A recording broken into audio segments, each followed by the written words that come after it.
Fractal 49, Shattered Observatory. This is my most disliked fractal. All the bosses have way too much health, the lights are very straining on the eyes. Later on, the fights become reliant on the special action key and punish dodging, even though that's what we've been trained to do. And most of all, some mechanics are just unforgiving, requiring constant focus even though nothing is happening. My go-to build for the entire fractal is a power unload thief. Most of the fights require you to not get hit anyways, so it's possible to focus on damage. But on the off chance that it isn't the case, there's always invigorating precision. Today's instability is frailty. This is mostly a downside, but at least it ain't flux bomb. Skorvald is quite simple. There are 3 lethal attacks and all the others are fillers. Also, aside from one of his lethal attacks, all attacks can be sidestepped. First is the Cascading Orb. The orb leaves a few agonizing puddles, easily avoided, so Skorvald tries to get you by using his kick or his headbutt to push you in. Running around makes this easy. There's also the pizza slice attack. This is actually easier the higher you go. The more pizza slices, the more time you have to react. On tier 1 this was very deadly, but now you can just take a sip of water before you have to dodge.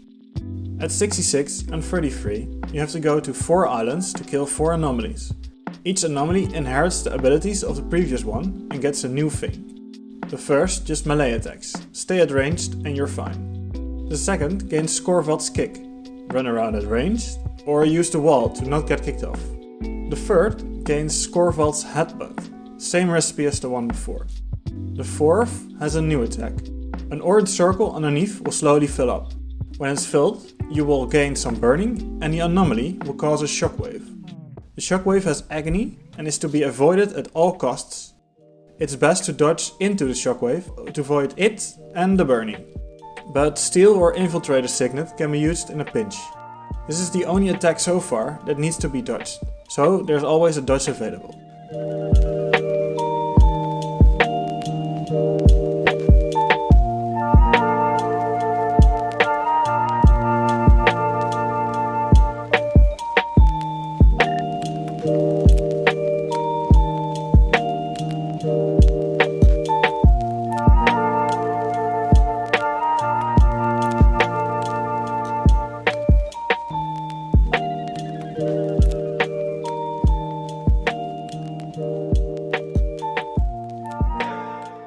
Skorvald gets a shockwave attack and 2 new attacks.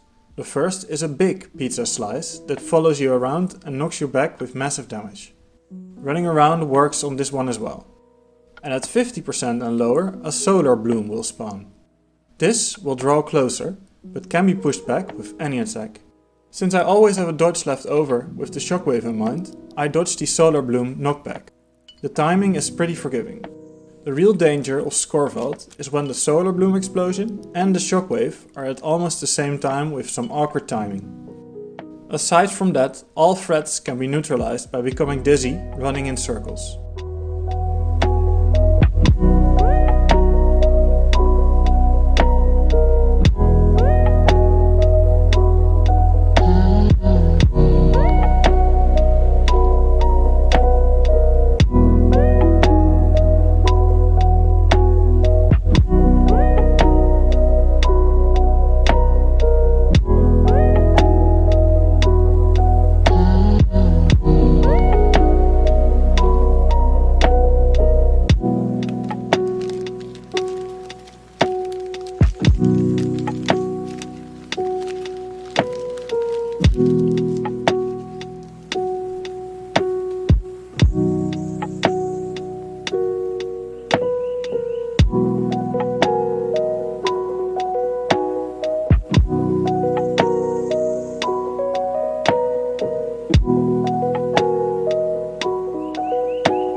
The space golem is pretty chaotic, with lots of balls.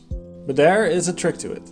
Aside from using projectile blocks, or the special action to win a few seconds and reposition, there is also a safe spot, sort of. The golem will most of the time shoot out a ball. It will split into 3 balls, and those will also split into 3 balls. After that, the balls will fan out to the left and right and orbit a bit around the golem before disappearing. There is an area where the balls will completely miss you. It's not easy to find, but the fight isn't that difficult as long as you don't get too close.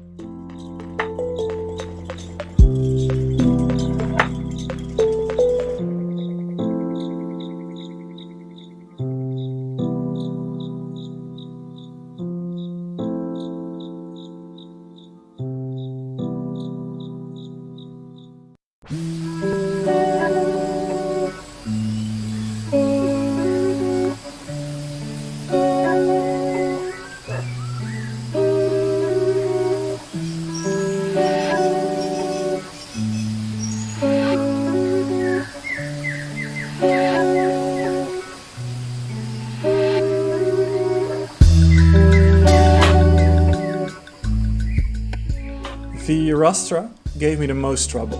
The fight went from a boring snooze fest to a tense and chaotic battle with just one change. There are just 5 mechanics on this fight. First is the obvious one. There will be a constant stream of orange circles in different patterns on the ground. They will deal decent damage, but it's not a disaster if you stand in them. Avoid them if you can. Second are the 3 slams. Every time Viirastra moves, she slams the ground 3 times. These deal a lot of damage and come out of nowhere. Standing almost on top of the boss is a good way to avoid the first slam. The third slam has an agony shockwave. This time, besides dodging, we can also jump over it or use the special action to deal with it. Always pay attention to Viirastra's position or you might get caught off guard. Third are the clones. New in this tier is the onslaught of clones. With every slam she does, she creates a clone. A small one on the first slam, a medium one on the second, and a big one on the third slam. The big clone becomes 3 medium ones on death, and the medium ones become 3 small clones on death. The big one has a break bar and 3 attacks, a weakening laser, a slow moving debilitating ball, and a quick fault that knocks back. Medium ones are brawlers with a break bar.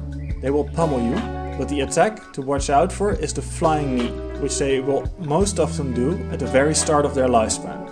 The small clones behave identically to the medium ones, but have less health, deal less damage and have no break bar, so blinds are a valid option. Fourth is the explosion.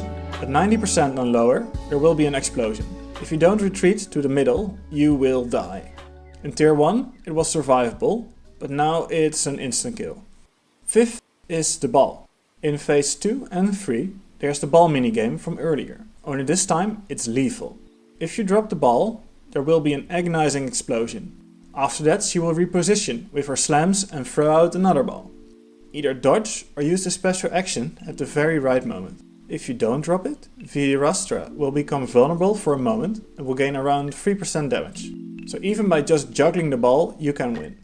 When I started this fight, I noticed how difficult it was to kill the clones, so I decided to keep them alive. Using pistol unload thief with invigorating precision, it is possible to outsustain all the clones that will be spawned. Sadly, the second phase is incredibly difficult. As long as you keep attacking, you stay alive, but juggling the ball makes that a tough task, and I kept failing this part. So I pivoted to Immortal Engi. With a build designed around lots of passive heals and a good uptime of protection, I tried this fight. It's super slow, thanks to the Cleric stats, and was not that successful. It was a slow death with AED, and with healing turret it also died on phase 2. Going back to Thief, I came up with a brilliant plan to use a trait no one uses. With Deadly Aim, pistol shots deal less damage, but now pierce. With this, I went for a different strategy. Kill the big clone and cleave the others on the big boss. With the amount of piercing shots and caltrops, staying alive wasn't an issue, but I kept dying on phase 2 over and over again. Just like Skorvald, the fight was only tough when 2 of the lethals overlapped. In this fight it's quite a challenge to juggle the ball, deal with the clones and not explode all at once. Not impossible, but very difficult. I like to approach each of these fractals as a puzzle, where you don't need godlike reflexes to finish it. Knowing the boss mechanics and having a few skills and traits as a guideline for a successful kill. Even with random instabilities added to the mix, the recipe should still be easy enough to reliably do the trick. And Thief just wasn't doing that. So back to Engi I went. Using the same super heal build, because I paid for it and I can't go back, I gave it another shot. This time killing the big clone before all else. Bomb Kit made short work of all the other clones. At first I used the firearms trade line for more damage, but after a couple of deaths to mistiming the AED, I used Gadgeteer to take that problem out of the equation. The first phase went by very slowly, but reliably.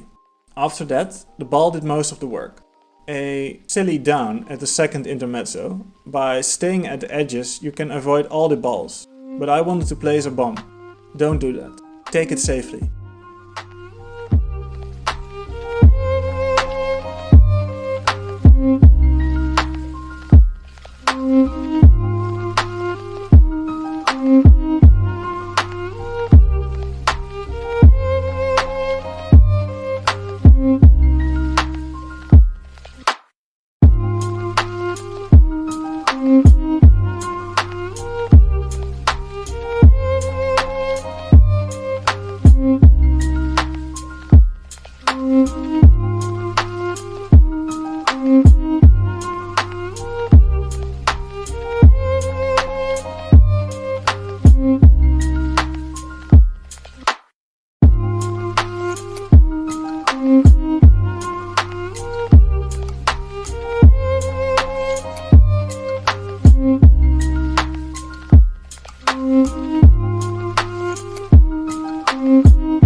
To stay in the theme, Arkk also has a lot of health and easy to avoid, yet punishing attacks.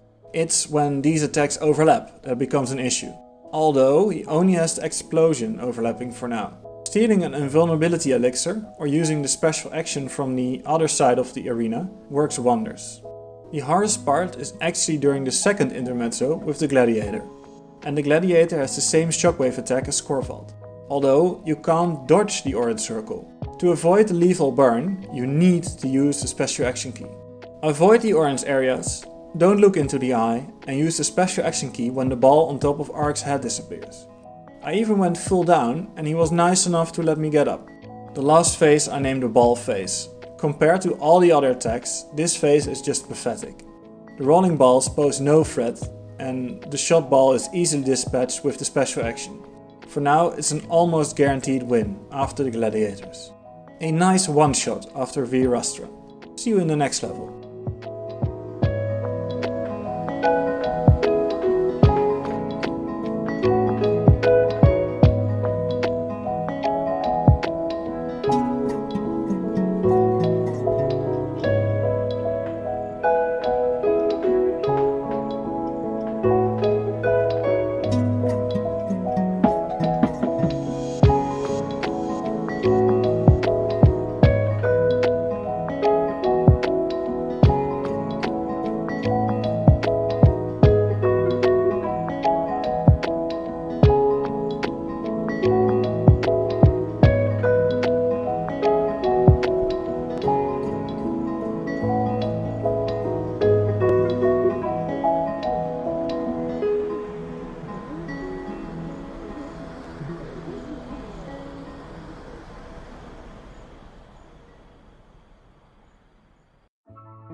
For you.